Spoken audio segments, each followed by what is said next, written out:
I'm Phil Schnieder. I worked 17 years for the United States government as a geologist and aerospace engineer, as well as a structural engineer. I worked for such elusive occupations with Morrison Knudsen, Bechtel, Page & Page, Aerospatiale of France, and a host of other EG&G and a host of other, Los Alamos Laboratory and these kind of things. But rather than bore you with all those statistics, I've got cooked up a real mixed bag here of different topics, and it's might be a little bit like brain overload, but I'll start from the beginning. Now, like I said, I worked 17 years. Co-invented methods of shape charge blasting, as well as laser rock deflagration, which means rock is literally melted or powdered by a special laser combination, and the residue of the rock underneath is applied as a coating, as a liquid coating, kind of like instant agate, if you could imagine a hunk of agate, which is a hard silica mineral, rock actually. But up here we have another topic. This is an area to where I worked. I worked 11 years of the 17 years at Groom Lake, S4, S2. It's in the Nellis Air Force Base area. In fact, Groom Lake is, I'll show you in the picture right here. It's right here.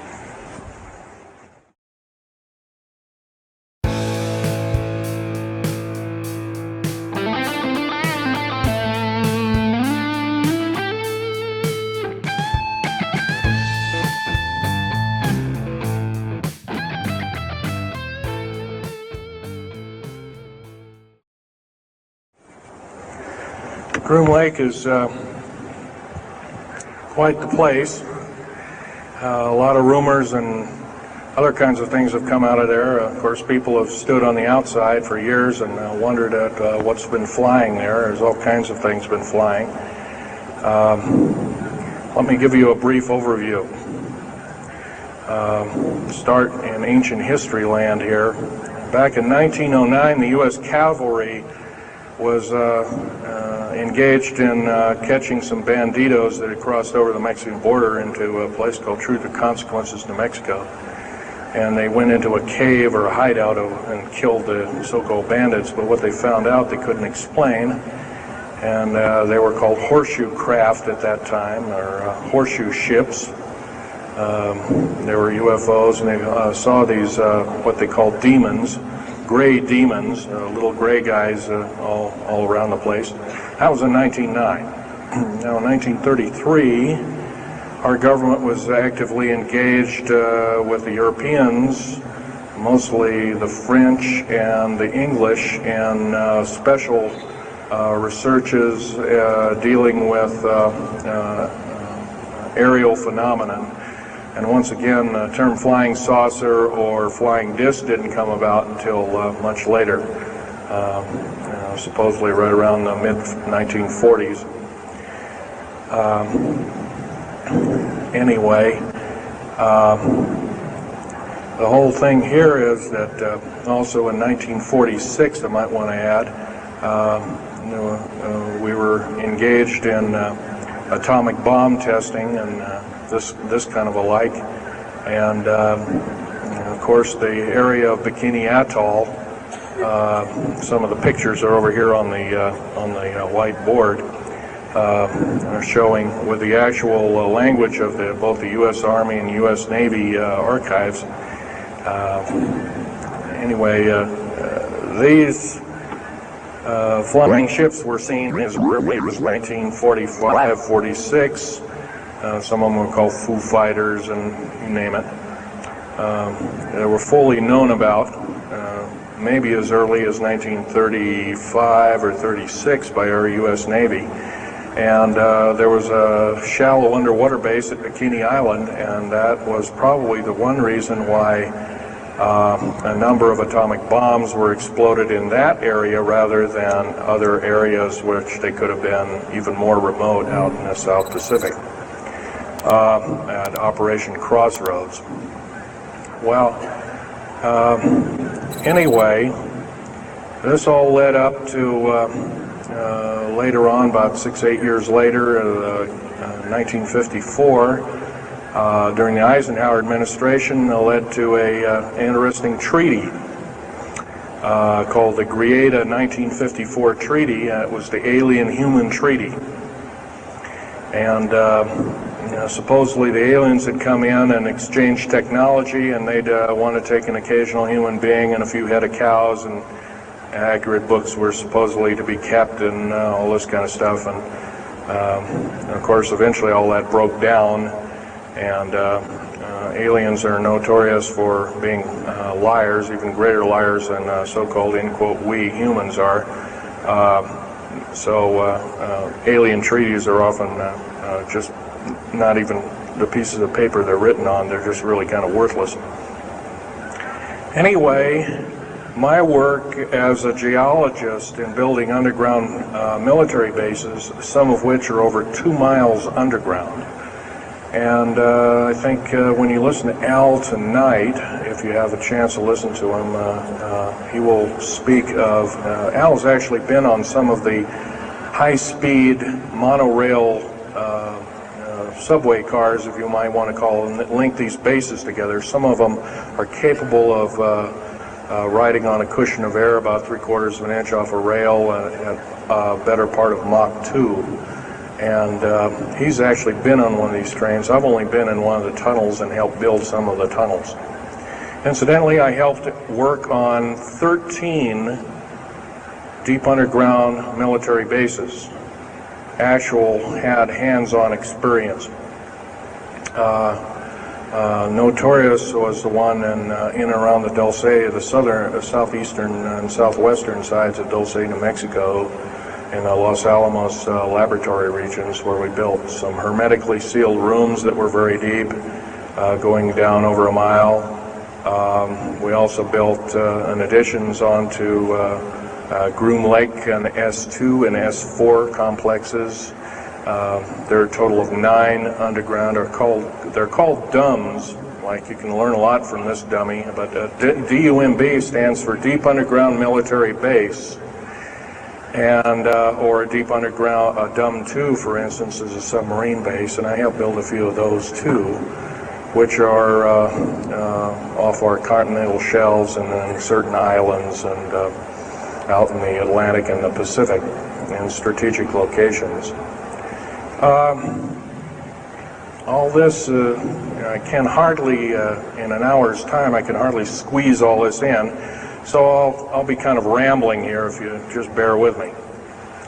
The main topic of my discussion here is to link up basically what's going on with these deep underground military bases, what they're being used for, what is the present situation now being employed both by our federal government, which is slowly being phased out by the United Nations government, as well as the New World, end quote, the New World Order, which is an even higher entity, and who these higher entities are taking their orders from, and try and link up basically what's going on.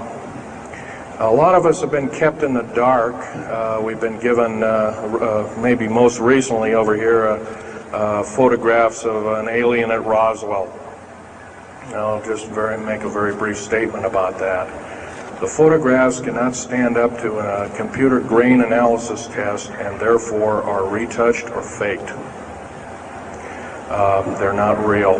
The real one, the real photograph of the charred or dead alien that was, or one of the several that were autopsied, is over here, was given to me by a friend by the name of Skip Fromback of Seattle. And his father worked as one of the principal doctors. He was from Germany at the time, and worked on some of the autopsy material, from what I understand, along with other people. Anyway, you just can't believe everything, and that goes for me. You got to get out there and do your homework. Like I always say, you might don't put your spectacles on, you put your skepticals on when you listen to me.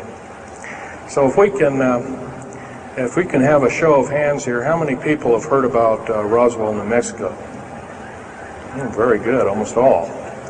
And how many people have heard about the black helicopters and the other kinds of flying saucers type equipments out at Groom Lake and other places? Very good.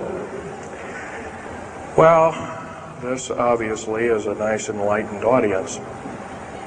Most of you have probably seen what a black helicopter is, or maybe even gotten rare glimpses of an F-117A black jet, or stealth as they're often called, or a B-2 bomber, B-1 bomber, or some of these other sophisticated aircraft that are now being touted as the new technology. Once again, where did we get this new technology? Well, obviously we've had a little hand in that. Our little alien so-called buddies, have kind of exchanged things, not without a great cost. The cost of which has been a lot of people have disappeared. Some, and I'll blow this statistic by you, there's, according to current FBI and Defense Intelligence Agency and CIA statistics, 100,000 children and 1 million adults disappear every year, totally unaccounted for. And where are these people going to? Nobody knows. Maybe one of us in this room, or somebody, has encountered on such an individual and lost a loved one or a friend or something, and that's unfortunate. My best friend, Ron Lee Rummel, several years ago, got himself murdered because we dared to put out in print, at that time I was still working for the government, and so was he, we dared to put in print the so-called the Strategic Defense Initiative, or Star Wars, as part of the New World Order, and takes its actions. It was originally written as a kind of a spoof or a joke. We had one of these alien greys dressed up and had New World Order insignia on, and of course that wasn't taken very nicely, and my friend got himself murdered. It was called a suicide, but now it's been turned over to special authorities who now acknowledge it was a homicide. Other than that, I'd like to also mention something about my father. My father was a U-boat captain in Hitler's Navy, and he got captured and taken over. I didn't find this out until about 2 weeks before he died on his deathbed. He kind of told everybody in total shock. I was one of them. In fact, I didn't believe him. I thought he was kind of in delirium or something like that. And of course, other things have come up since. And so, anyway, he was captured by the French, turned over to the Third Army, the U.S. Third Army, and then U.S. Third Army turned him over to the Navy. And he was a master machinist. Now, that's not a journeyman. A master means that they can take a block of metal and make a gun or a watch or some other fine instrument. And he was a master machinist. He later became an MD doctor and part of the aerospace medicine group of the United States Navy. Was instrumental in helping build the USS Nautilus and its first nuclear-powered predecessor, the Enterprise, the first nuclear-powered aircraft carrier, and other ships like it. He pioneered all the ways in building very small and miniature nuclear engines, and He even helped build, helped work later on in his life. He helped develop the infamous grid bed nuclear motor, which is now employed in some things that look like flying saucers that people claim are flying saucers. Yes, we, in quote, the United States Air Force and other armed forces, are training other European forces to fly unidentified, or now identified, or, in quote, flying saucers. We've actually built several prototypes that are flying under names of black craft. My position as a geologist and engineer got me to see a lot of things in the world. I've been in over 70 countries. Also worked for NATO. I carried a level 3 security clearance with a rhyolite factor. Rhyolite is a hardening factor, only given out to a handful of civilians and maybe a couple of hundred military men worldwide. I thought I was doing the nation, the United States, as well as the world a favor by, I thought I was kind of keeping my end up. Well, it didn't work out that way. I was to later find out that these underground bases are now being employed as strategic bases for, in case there is martial law in this country. Right now, our military professors that used to be in war colleges and the like are training people like ex-Russian KGB and Spetsnaz people right here on American soil. I've seen it with my own 2 eyes, along with other people, other geologists. By the way, I'm still a geologist, still do geological survey work. However, I don't work for the government anymore. I took my security clearance and all my government stuff and cut it up and sent it back to the, pardon my French, SOBs. When I found out that a number of these 131 deep underground military bases are being used to subvert the Constitution of these United States and its people, I says, that is enough. I can't possibly be connected. Oh, well, Mr. Schnieder, you can't quit, they said. Well, I says, yes, I can. I'm an individual, I'm going to quit, and I'm walking off the job. And he says, so I got arrested and casually told, well, you got to finish a job. And so I caved into that part, and I finished 3 weeks, and then at that time my father was dying, and I was allowed home, and I never went back for my paychecks. Don't intend to either. These people are beginning to show signs of being our utmost enemy. I'm talking about military people now engaged in training foreign troops on American soil, clearly against the Bill of Rights and the U.S. Constitution. It's why we formed a government, why our forefathers formed a government, a republic of these United States in the first place, way back 200 plus years ago. Because the drawing and quartering of soldiers, taxation without representation, law by edict, otherwise known as today's version, executive order, among other things. The very reasons that we became, in quote, free, a free republic, a free society, possibly one of the greatest nations to ever be a nation on this earth, were instilled in our founding fathers that are now so far away from the people now running our federal government structure.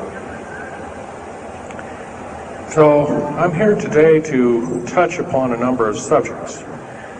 One being that these underground bases are roughly over 3 of them per state. There's now, instead of 12 prison camps, there's 39. That's almost 1 per state. They're building 2 prison camps every 7 months. They're building 2 underground military bases every year.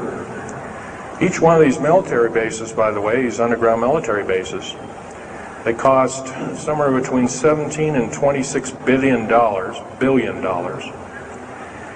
They employ 1,800 to 10,000 workers each in varying grades of skill. They gobble up totally through the black budget, over 1/4 of the black budget, or roughly $310 billion. Of course, you may say, where are these figures coming from? Well, the black budget, as we know it, in quote, black projects, which anything called black is significant of hidden from Congress, hidden from the American people, and very few people are even in the know about it at all. But black budget per year garners over $500 billion a year. And it's these kind of huge quantities and sums of monies are garnered through CIA drug activity, National Security Agency clandestine operations, mostly in Panama and South America. Now also engaged in Russia in bringing and refining strategic metals. By the way, you might want to ask, where's all these kind of interesting new metals coming from? Over here on the whiteboard we have the new periodic table. It's got 140 elements. Now in our high schools of today, I was in a high school about a week ago, I saw a new periodic table had 105 elements on it. Now somewhere we're not being told the truth. We're being lied to at every turn and every corner. We're considered less than morons. So the government has made itself an entity, an independent taxing body, an entity into itself, and isn't accountable to anybody, not even the so-called New World Order. They just go ahead and do everything willy-nilly as they please. There's nobody checking. You don't have to worry about this. Occasionally there's a senator who pokes a nose in here and there, and that senator finds out either nicely or not so nicely that you don't do things like that. Now, if we're to gain a grip on our country, if we're to take our country back, we must first ask our public officials if they cannot tell us the truth, and we will impeach them, or they will be impeached, or they'll be tried as traitors. This is pretty stiff language. Already it's slowly beginning to trickle out and to occur to a number of people that this may be the only way out. Also, our founding fathers, George Washington, Patrick Henry, and a few of the other ones, came up and said that you don't want to let the beast out of the box. And they were talking about a runaway government. You don't want to allow your government to become like England at that time. And so they warned us about this very same kind of thing. First of all, the United States is not a democracy. It's not a republic anymore. It should be a republic. That's to the republic for which it stands, one nation under God. Why we can't even pray in the public schools anymore. We have to have a Supreme Court judge or group of them, plus Janet Reno and company, among other things, telling us what to do. Interpret for us as if we cannot read with our own 2 eyes and understand with our mind. This, of course, is bad policy all the way around, and I guess I don't need to blow that by your ears. Okay, on another subject, I have a number of items up here at the table, one of which here is, if I can show it, is a heavy hunk of rock indeed. It has a weight of about a little bit more than a pound, 2.5 times the weight of uranium. It's not radioactive, can never be made radioactive. It's composed of earth, rare earth, clays, and powdered metals, as well as an alien element, mostly from crashed, retrieved flying saucers and those of the kind that have happenstance to crash in our deserts and backyards, so to speak. It's called mironite. This is employed in every stealth aircraft, every black jet, throughout the black budget. Also in the very small quantities in the skins of black helicopters. Mironite. Here's another thing. Here's a piece of probably the purest titanium you'll ever hear or see. It's so pure, it's also composed with other alien elements to make it extremely tough. It's capable of withstanding temperatures in excess of 7,000 degrees Fahrenheit. Our new Phoenix-class submarines, of which we're building 2 a month right now. Phoenix-class submarines is a black budget program. Each one of those submarines costing $208 million just for the titanium hull, which is made of this material. Approximately 10,000 pounds of it. Now, we've got, supposedly, as of the data right now, we've got 106 of these submarines. They're plying the waters and the waves. They can dive to a depth of over 7,000 feet and hold that for 3 months. It's a fantastic submarine indeed. It has 11 grid-bed nuclear motors on it, engines that run everything, purify the air. And, by the way, these aren't your usual nuclear motor installation. They're very small. They're probably no bigger than this podium, weighing less than 3,000 pounds, putting out as much as the equivalent of 3 aircraft carriers of the Enterprise class. But these Phoenix-class submarines are getting this metal. Now, where are we getting the metal? It's being stockpiled in a number of strategic locations. Supposedly, I've heard stories, well, it's being mined on the moon, and I have no way of proving that, one way or another. I think we're probably getting it from Russia, or refining it in outer space. What are we shuttling? Basically, a shuttle. A secret shuttle flight, 1 a week now, is going up and back. What are they shuttling? Well, obviously, they've got kind of their own little laboratories up there, space station, and all this kind of stuff. Remember, what you're being told is only just a smattering of the truth. It's not the real truth. Maybe it's 5% of the truth. Maybe it's not even that. You can rest assured you're not getting much. Another strategic metal is this particular bar with some strange crystals on it, scalenohedral crystals of niobium, titanium, rhenium, copper oxide. This complex group of elements, not found on the Earth in specific quantities. This was developed at Los Alamos through EG&G and other outfits. Are employed in all black jet aircraft, all of them, including the, in quotes, sport model, the little flying saucer we occasionally see over at Groom Lake. And by the way now, if we happen to be with a video camera, taking pictures of the so-called area around Groom Lake, it's now, you can get your equipment confiscated, your car, your house. You're considered the same thing as a drug dealer, and you'll go to jail for 5 years, up to 5 years, and $1 million fine. I personally don't think this is what I'm hearing. I just don't think that this kind of punitiveness is what we need in America, and we have to get rid of it.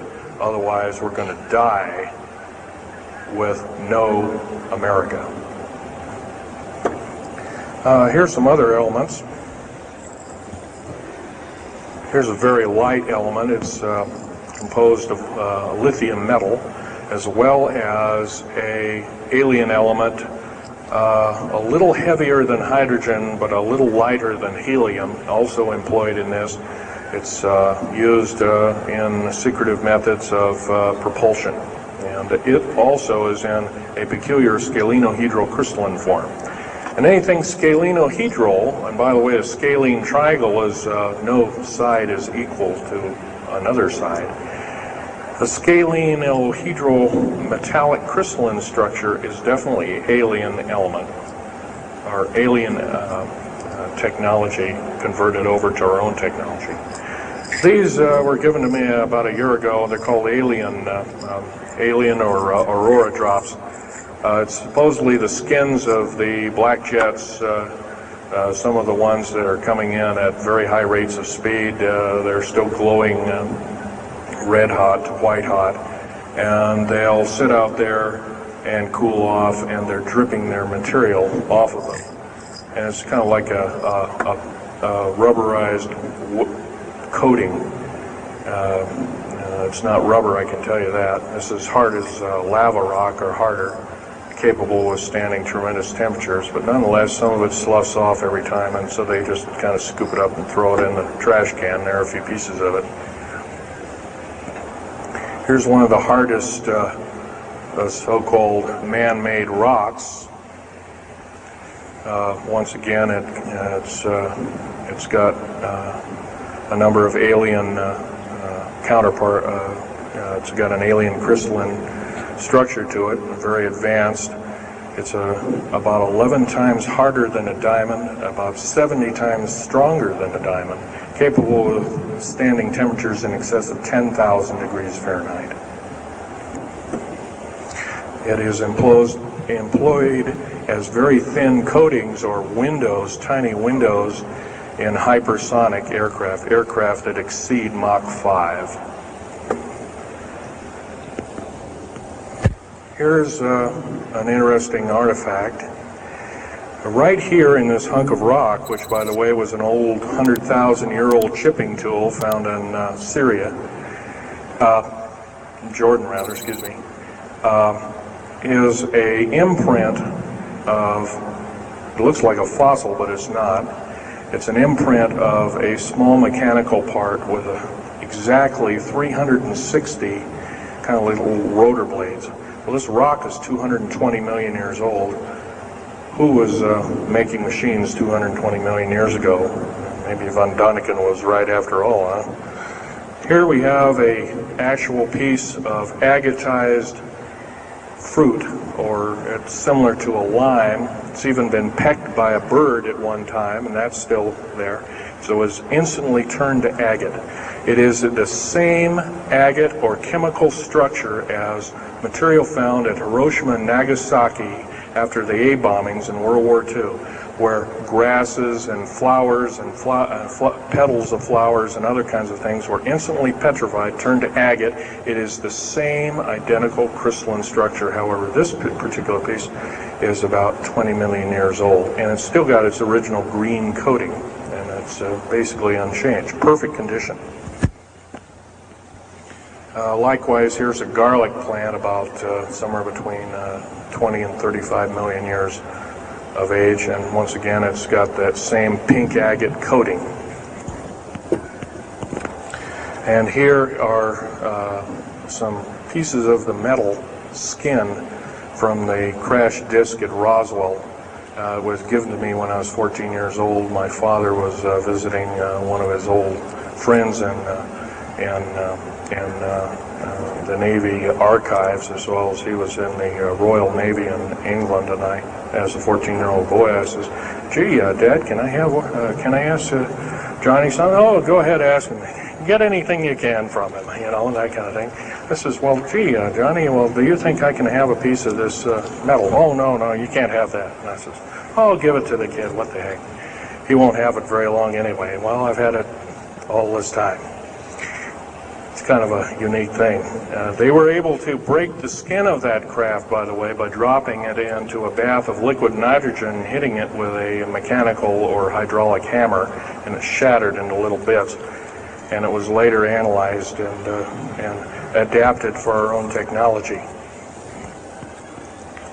All these artifacts are fine, but once again, the main part of this talk is, where's it all leading to? We get very little spin-off to where any of this is leading to.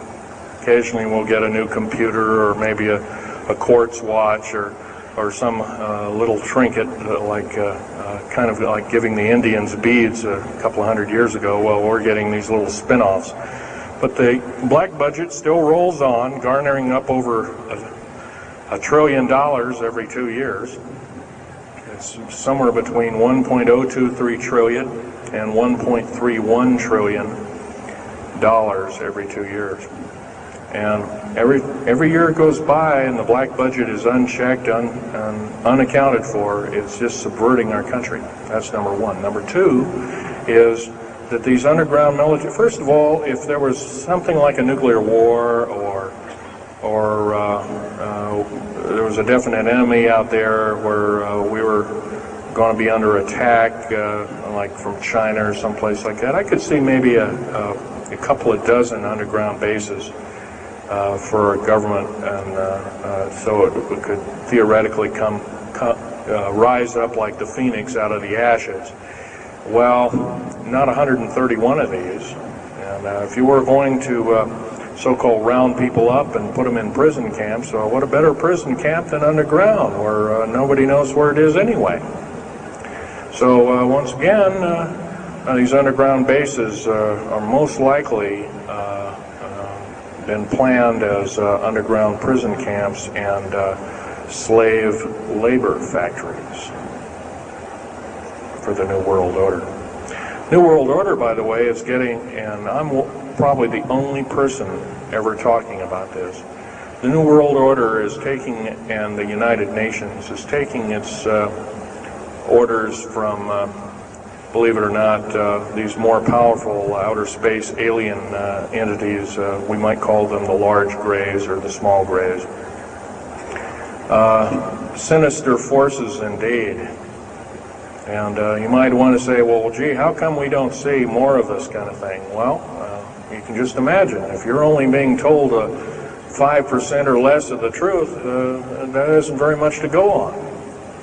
That's one thing. Another thing is, you don't find very many people coming up here and letting you have hands-on experience.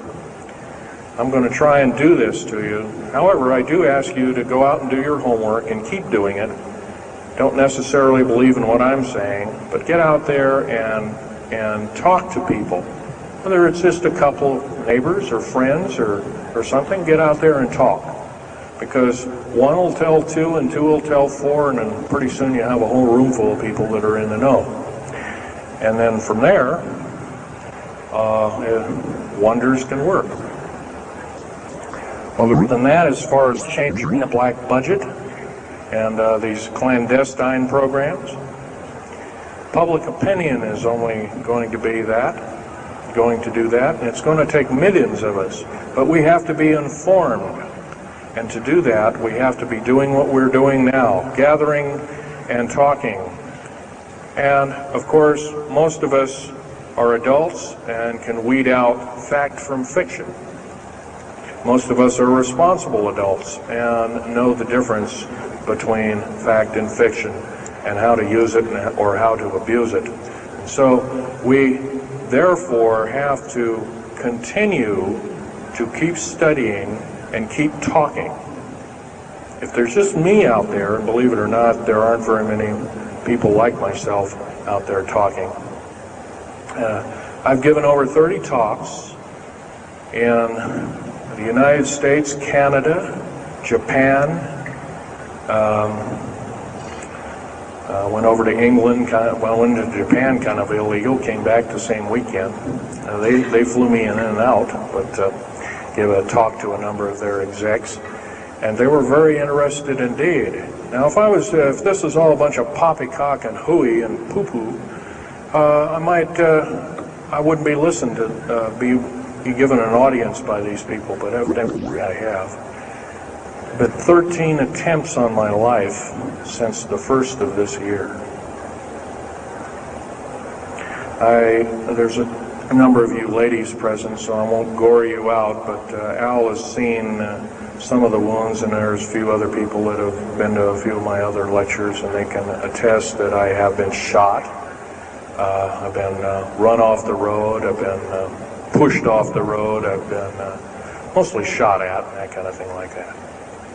But been in hand-to-hand combat with some of these people, and once again, I'm not in the best of shape anymore, but I still know how to handle myself. And I'm just about ready to wrap things up here, but just basically wanted to give you an overview of what's happening. And if we have any questions, we can start asking a few questions. Okay, here's a gentleman way over here. Would you please speak up loud?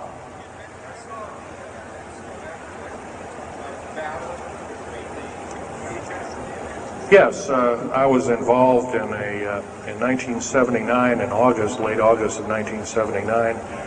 I was involved working through Los Alamos Laboratories at Dulce, New Mexico, and what's now known as the Alien-Human War. 66 Secret Service agents, government workers, geologists, and the like. I almost bit the dust. I could have been number 67. Lost their lives that day because the government lied and knew full well what was underneath. And what we'd done is, out in the desert there, we had drilled in a period of a couple of days, we drilled 4 of these holes that went down several thousand feet. And one of these holes kept bringing up dirty dust and putrefying odors and broken off machine bits and other kinds of things like that. Boring machines as well as lasers came up damaged. And of course, there was a probe that was sent down, and that came up totally missing. And so people were sent down there, and I was one of the people. And when I got down there, of course, the odor was, and remember, I was in a spacesuit type environment. All I had was a small tool belt with special sensors, a small rock hammer, and a rucksack for mineral specimens and other kinds of things like that. And I had my little pistol. And being an engineer, didn't have time to carry a big hunk of pistol like most of these Green Berets carry, stuff like that, black berets. I carried a little Walther PPK with a 9-shot clip.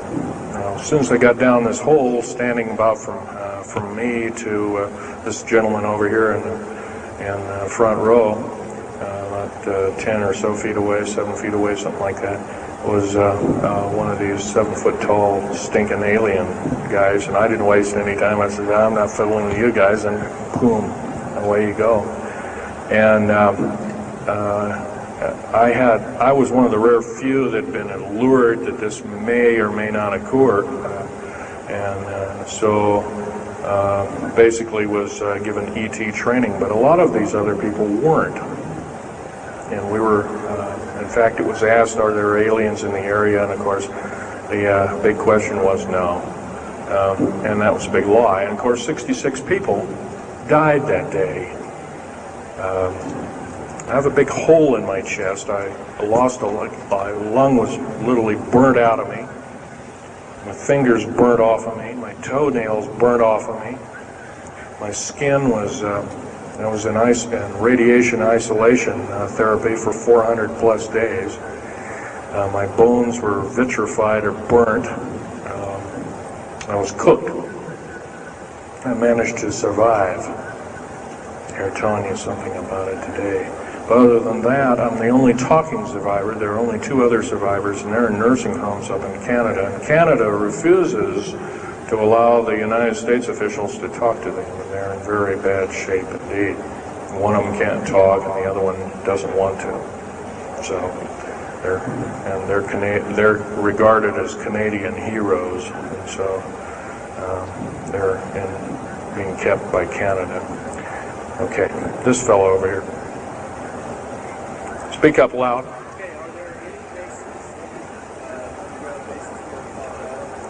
Actually, yes, there's several. In fact, as I was coming to this talk, I was supposed to be here by plane, but there was a subsequent foul-up. Anyway, I drove all the way and did it in one day. But as I was coming over up near Cheyenne, I noticed the military, Air Force and the Army are building a so-called new, in quote, boot camp, prison camp, right up in Cheyenne, brand new. And I was here 3 months ago, I wasn't there. So it's something brand new. In Colorado, yes, there's about 4 underground bases, one being at Denver International Air Base. I call it Air Base, spaceport, or whatever you want to call it. Denver International Airport. No wonder your luggage gets lost.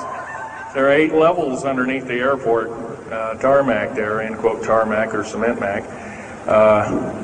And so those bags could be there for a damn long time. Why, just imagine if this was instantly turned to agate 30 or more million years ago, those bags could very well be the same way. So yeah, there's a number of them, and I wish I had a map with me. In fact, in subsequent talks, I'll have a map, which will be put on the overhead. In fact, my next talk, I plan to have just that. I had planned to bring a map here and had all the latitudes and longitudes of all the bases, and I can't do that. That would be a nice jail sentence for me, so I didn't bring it. So. But other than that, I'll have that all researched for you. Yes, this woman.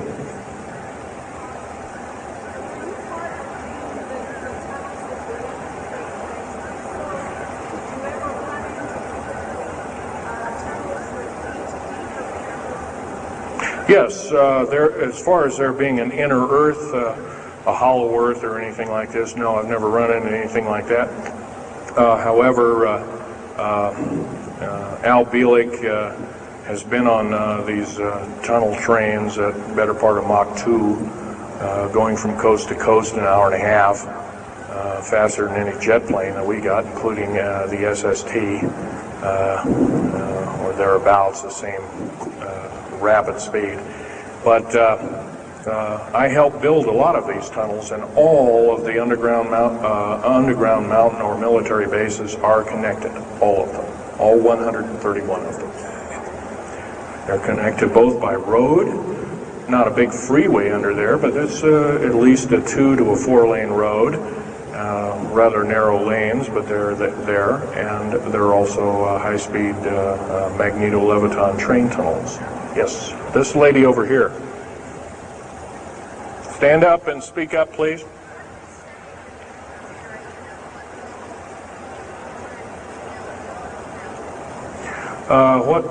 What levels of military personnel know about this? Most of the levels of military know about this, especially the higher levels, higher officer levels. The enlisted, I'm sure, don't, or is basically kept in the dark like we are, end quote, we are. So, yeah. This fellow right here with the hat on. Well, there's 131 of them in the United States, 127 of them in the lower 48. There's some in Canada, I'm not counting those, and some in northern Mexico, I'm not counting those either. They average about 4¼ cubic miles hollowed out underground, an average depth of 5,700 feet underground. Average cost $17 to $31 billion each. They employ anywhere from 1,800 to 10,000 people. There's some very large ones now being built in Sweden, one of which is repudiated to be 30 cubic miles. It'll take 5 years to build that one at a cost of about $2 trillion. And that's all being supplied by the United Nations. Yes. Anybody over here? No. This gentleman. Speak up, please. Okay, you want to know exact locations of all these? Well, for where all of your Army, Marine Corps, Navy, and Air Force bases are, they're with all this present, not the ones closed down. And by the way, the closed down bases are now being used for gasoline storage and equipment storage and these kind of things. So they're not really closed down yet. Boot camps, end quote, boot camps and all this kind of stuff. So-called prisoner camps and these kind of things. Right now our police, for instance, are are being trained by the Air Force and the Army intelligence in martial law research, as they call it. How dare they call that by that name? So where these are, they're where every one of these strategic bases are now. In Colorado's, in around Denver, there's 3 of them, and they're fairly small. Some of these bases are only maybe 2,000 to 3,000 feet in depth. Some of them were built a long time ago, back 35, 40 years ago, and they're only maybe 500 feet, and they're mostly for equipment storage. Denver, and then there's Fort Collins. There's also Colorado Springs area has a number of them. By the way, Colorado Springs is kind of a famous area. Nikola Tesla's laboratories were in Colorado Springs, and need I say more? I'll leave that up to Al Bielek. As far as Nellis Air Force Base, there's 9 underground mountain bases in Nellis Air Force Base. That's in Nevada. It's north of Las Vegas. There's going to be a UFO show and conference in Mesquite here later on this month, and that's up very close to, end quote, Area 51.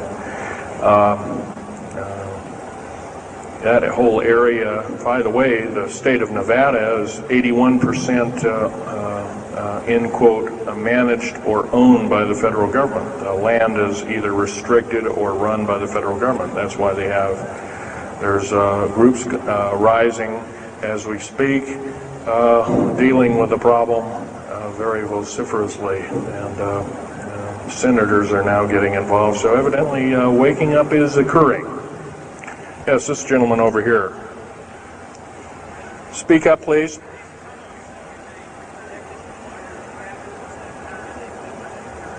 Okay. Yes, they are. The gentleman asked, are these tunnels connected to large caverns? Yes, these large bases are basically like this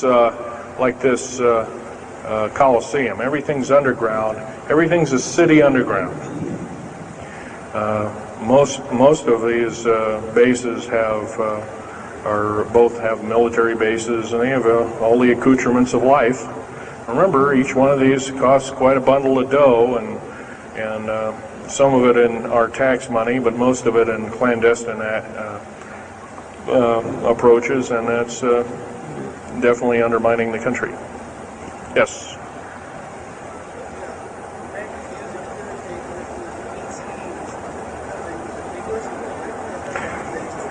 Well, some of them have a difficulty in understanding our language. It's too slow to them. If you've heard whale songs or bird chirpings at high speed, it's about what these aliens sound like audibly to us, so it's a bunch of gibberish. Yes, they've slowly actually broken down. There's 11 prototypes or 11 civilizations of aliens visiting this planet all the time, all of which are known by the U.S. military, 9 of which are not very good in data. They're pretty bad news. 2 of which are benevolent, but the benevolent ones have supposedly left. They have their own little war of sorts, especially the Pleiadian groups and whatnot like that, of which Val Thor was repudiated to be a Venusian, but other people will alert he looks more like a Pleiadian. He looks normal human, except he's got 6 fingers and toes. He's got one oversized lung. He's got 2 hearts. He's got all kinds of weird stuff. Bones are bigger. Yep.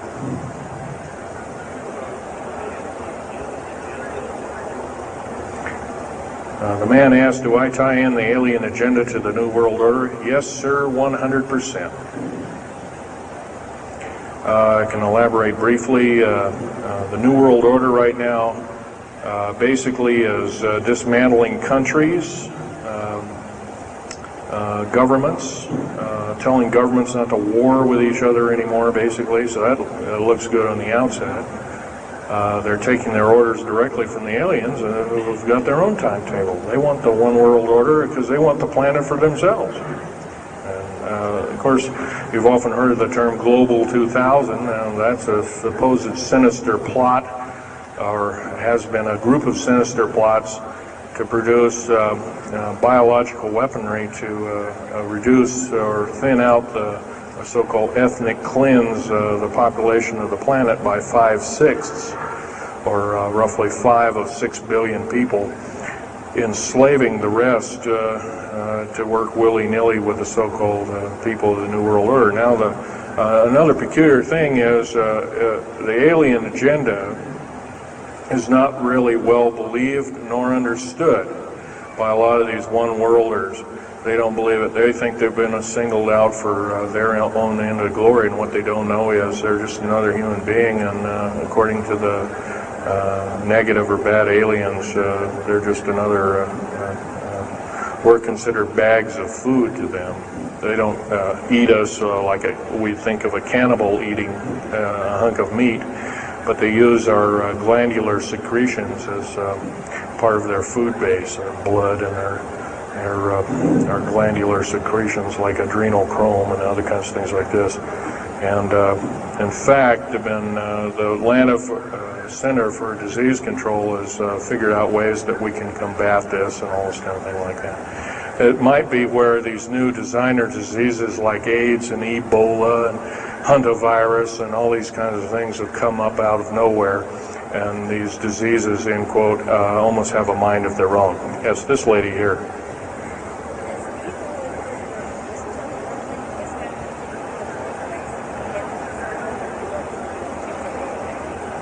Okay, lady asked, is the tunnel building having an effect with earthquakes? Yes, it could very easily be, although got to remember a lot of these underground bases are constantly being repaired, and so a lot of people have to be hired. As far as the U.S. government, second part of her question was, is the U.S. government modifying our weather? Yes, that's an affirmative.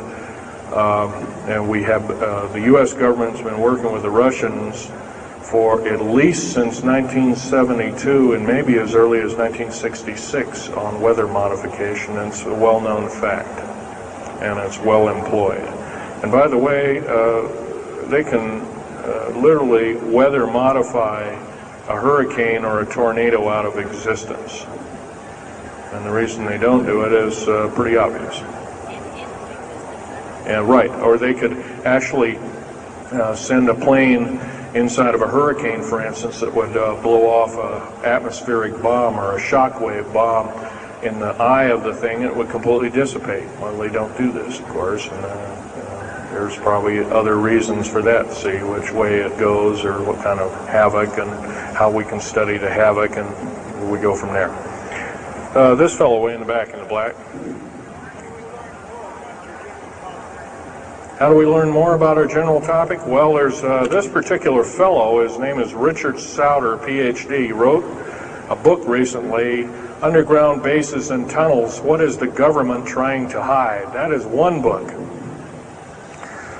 Then we have here's a popular science article, Secret Air Base. The government doesn't want you to know that Groom Lake, because supposedly Groom Lake doesn't exist. Well, I guess if it doesn't exist, then me talking about it, I guess I can't be arrested or anything. I'm just full of poppycock here. Well, the editor, one of the editors of Popular Science that put this article out is now in federal prison. Then there's a book that called Stealth Fighter Pilot. These books are available. I got this one at Dalton's. This one actually was sent to me by the publisher. I did some test piloting, and the only thing I test piloted was would run the aircraft back and forth on the runway, the special runways we built at Groom Lake. There's a picture of me in uniform. And I can go on. And these publications are out now, and they're available. Yes, this lady over here.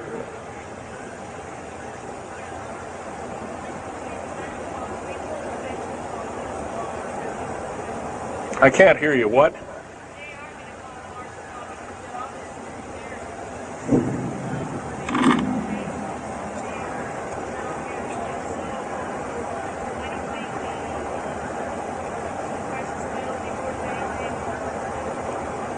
Okay.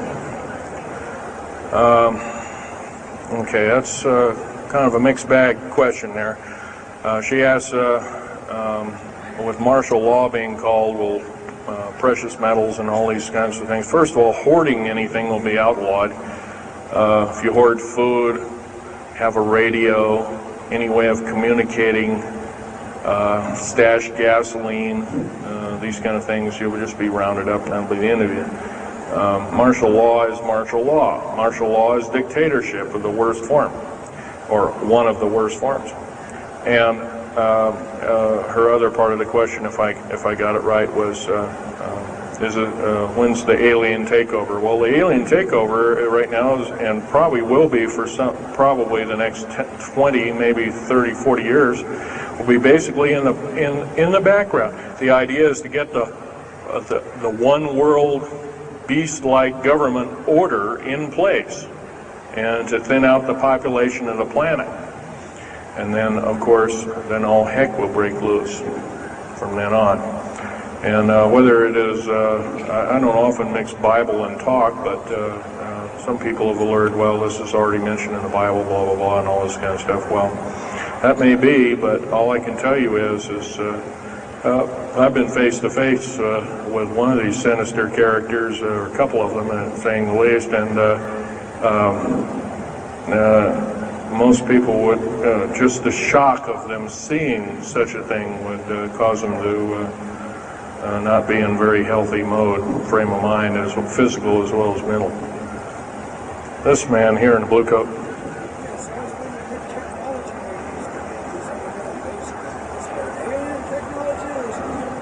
Well, it's a combination. What technology is used to build these underground bases? Well, we have lasers that can drill out, or basically deflagrate or melt out a tunnel 7 miles a day. And that tunnel is 28 feet wide, 28 feet high.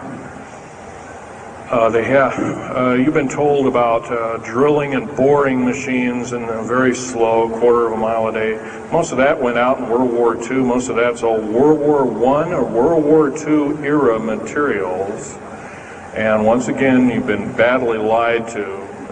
I can hardly believe, first of all, I've worked on public engineering projects, and we do better in grinding up road beds and laying them down at the rate of 4 miles a day, and supposedly that doesn't exist. Well, I worked on one in the state of Oregon just a few months ago, and we built a tunnel for sewage tunnel and whatnot like that. It wasn't very big. It was about 6 feet across, and I drilled right through solid rock, right to base of under one of the hills in Portland for their new light rail. Did that in 2 days. But it was a small, complex tunnel. It was big enough for a man to crawl through and inspect. I was one of the people that inspected, so yeah. What technology? A lot of this is alien technology, readapted for our own use, but a lot of it's our own ingenuity too. So you can bet, how can you tell alien technology? Well, anything that's just absolutely outlandish, like taking a oxyacetylene welding torch and trying to cut into this metal and getting nowhere, obviously would be metals research, aircraft research and the like, and different tools and products, which things that are many times the hardness of diamond, or known hardened substances like borazon. Obviously, that's nothing that we came up with on our own, but we could have over a several hundred-year period. But you've got to remember, too, that the military technology is outstripping the public sector technology at the rate of 44 to 45 years of technology for every calendar year, every 12-month calendar year here. So every year going by this time in 1996, the military technology will be roughly 45 years more advanced than where we are today. So it's quite possible that way back in 1943, the U.S. Navy not only caused the ship to disappear, it literally disappeared and reappeared. Basically, military technology right now is about 1,200 years more advanced than public state technology. And computer technology right now, it's off the scale, I can't tell you. It's just right now, and employing just in black jet and stealth aircraft, the new computers are so completely advanced that we couldn't get them in the public sector for maybe another 40 or 50 years. Yes, this lady here.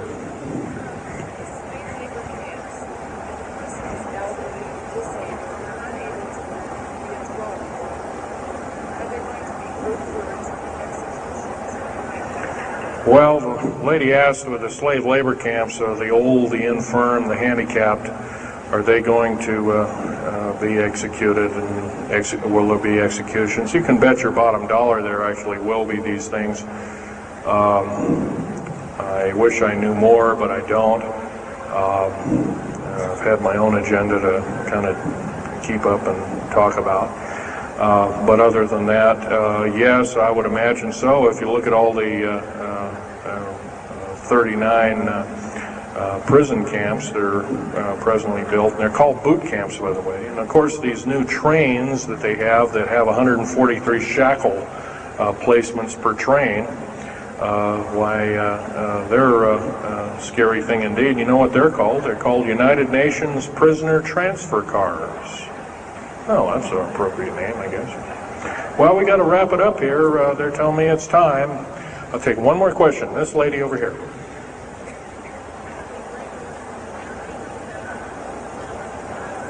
Don't brainwash you. They don't brainwash you. How do they brainwash 18,000 people that are working? Well, you sign this little piece of paper saying you work, you go to prison for the rest of your days. Or you're not going to be taking home a paycheck of about anywhere from $4,000 to $40,000 per month, depending upon your position.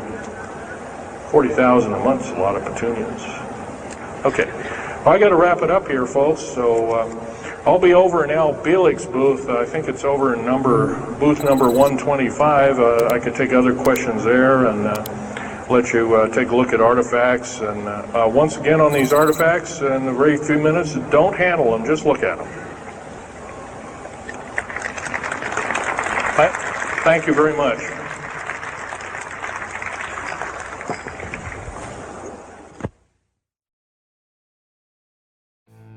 This has been the Confidential Report. For even more stories like this one, make sure to subscribe to our channel today. And please show your support by clicking the like button on this video. For even more stories and news you deserve to know the truth about, follow us on Facebook and Twitter.